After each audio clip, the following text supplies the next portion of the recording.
So I guess আমি একটি video বানাতে চাই আরজেদের মতো।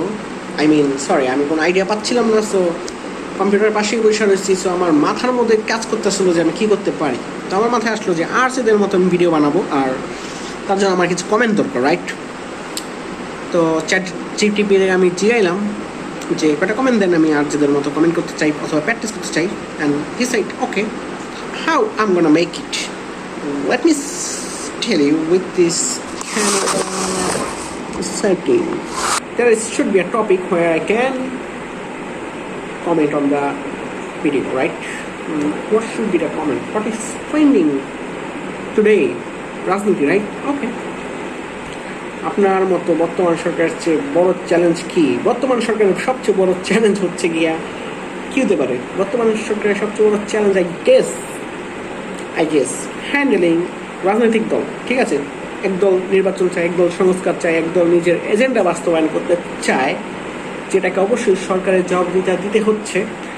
এজন্য সবচেয়ে বড় চ্যালেঞ্জ তাদেরকে হ্যান্ডেল করা। এবং যেহেতু এটা প্রবাবলি দেশের পরিস্থিতি বর্তমানে এমন একটা পর্যায়ে চলে গেছে যে রাজনৈতিক দলগুলোই লিড করতে চাচ্ছে নির্বাচনের আগ পর্যন্ত ইন্টারিমের মাধ্যমে। So this is probably the most challenging part of this government, interim government. Okay, comment number 2. সর্বশেষ বাজেট নিয়ে আপনার কি ধারণা, আর এটি সাধারণ মানুষের জন্য কতটা প্রভাব ফেলবে? ওকে, বর্তমান যে বাজেটটা সেটা নিয়ে আমি তখন আলোচনা করছিলাম, সেটা অবশ্যই জনগণের যারা মধ্যবিত্ত শ্রেণী আছি তাদের জন্য অবশ্যই ছিল না। এটা বিশেষ করে এলিটদের জন্য ছিল। এলিটটাই মূলত বাংলাদেশকে লিড করে, সবসময় করে আসছে এবং ভবিষ্যতেও করবো, বর্তমানেও করতেছে। তো এটা নিয়ে কিছু বলার নেই, অবশ্যই এখন সংশোধন করা উচিত। জনগণের যারা মধ্যবিত্ত অথবা গরিব আমরা আছি তাদের বিষয়ে চিন্তা করা উচিত। কমেন্ট নাম্বার 3, রাজনীতিতে তরুণদের ভূমিকা কি যথেষ্ট? আপনার পরিবর্তন আনতে পারবে? অনেক ইম্পর্টেন্ট কোশ্চেন। বাংলাদেশের রাজনীতিতে তরুণদের ভূমিকা একটি গুরুত্বপূর্ণভাবে এখন আমরা দেখতে পাচ্ছি। যেমন বর্তমানে একটি ডাকসু ইলেকশন হবে, যেখানে প্রার্থীদের যে যোগ্যতা তাদের নিয়ে আলোচনা করার যোগ্যতা অবশ্য আমার নাই, তারপরে আমি আলোচনা করছি। I am very sorry for that. বাংলাদেশের রাজনীতিতে বর্তমান তরুণরা যেভাবে মাইক স্কিল, যেভাবে তাদের ইন্টালেকচুয়াল কথাগুলো বলছে, সেটা ইমপ্রেসিভ, মোর দ্যান ইমপ্রেসিভ। তারা জেনজি, বিশেষ করে জেনজি অথবা আই ডোন্ট লাইক জেনজি অথবা এইসব জেনারেশন গ্যাপ করা, বাট বর্তমান প্রজন্মের যে প্রার্থীগণ সেভাবে সব কিছুকে খণ্ডন করছে অথবা রাজনীতি করতেছে, এটা নিয়ে আমি ইমপ্রেসিভ। বাট পুরানো দিনের যে রাজনীতির কায়দাটা ছিল সেটাকে ফিরিয়ে নিয়ে আসাটা একটুখানি দুঃখজনক। বাট নতুন রাজনীতিতে আপনার অবশ্যই নীতিবান হতে হবে, আপনার নীতি অনুযায়ী চলতে হবে, নীতির সাথে স্বার্থ মিলানো যাবে না অবশ্যই। তো তরুণ রাজনীতির যারা আছে তাদের কাছে আমি আমার এই অযোগ্য রমিজের যে যদি মেসেজ যায় তাহলে আমি বলতে চাই যে ভাই, নীতি অনুযায়ী চলেন, যেটা নীতি আছে, বাট স্বার্থটাকে আইনেন না। একটু জনগণের জন্য চিন্তা করেন। স্বাধীনতার পর অনেক কষ্ট হইতেছে ভাই, অনেক মানুষ মরছে। প্লিজ। কমেন্ট নাম্বার 4, আপনি কি মনে করেন রাজনৈতিক দলগুলো একে অপরকে চাপে রাখার চেষ্টায় বেশি সময় ব্যয় করছে? অবশ্যই রাজনৈতিক দল একে অপরকে যেভাবে কাদা ছোড়াছড়ি করছে সেটা অনেক খারাপ অবস্থায়, একদিন হয়তো চলে যাবে, কিন্তু আমি চাই না বর্তমানে সেটা চলে যাও। অবশ্যই এটার মধ্যেও অবশ্যই এক একজনের ব্যক্তিগত স্বার্থ লুকিয়ে আছে। মানুষ অথবা রাজনৈতিক দলগুলো নিজের স্বার্থ অনুযায়ী কাজ করতে বেশি পছন্দ করে, জনগণের চিন্তাটা আমার মনে হয় তারা একটু কম করে। তো তাদের করা উচিত জনগণের যেটাতে স্বার্থ আছে সেটা নিয়ে চিন্তা করা উচিত, এবং সেটা নিয়ে যদি কাদা ছোড়াছুড়ি হয় তাহলে জনগণের জন্য অনেক সুবিধাজনক হবে। কমেন্ট নাম্বার 5, মিডিয়ার ভূমিকা কি রাজনৈতিক সচেতনতা বাড়াচ্ছে নাকি মানুষকে বিভ্রান্ত করছে? Wow, ChatGPT making so many important question to me. মিডিয়ার যে ভূমিকা সেটা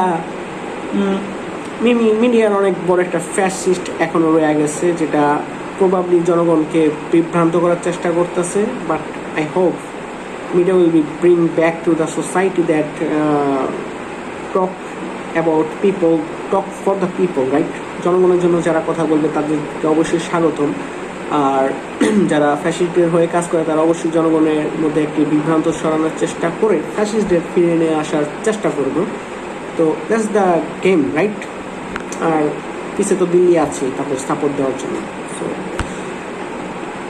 যুদ্ধ এখনও শেষ হয়নি। কমেন্ট নাম্বার 6 এবং এটাই শেষ।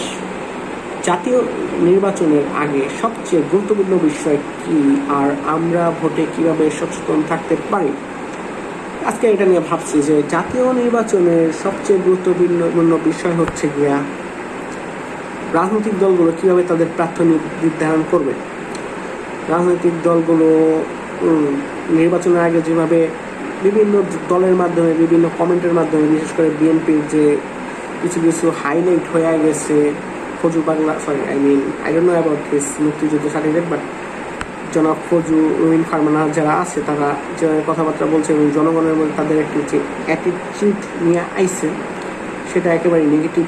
তো রাজনৈতিক দলগুলোর সবচেয়ে বেশি গুরুত্বপূর্ণ যে কাজটা হবে সেটা হচ্ছে গিয়া নিজেদের সংশোধন করে প্রার্থী দেওয়া।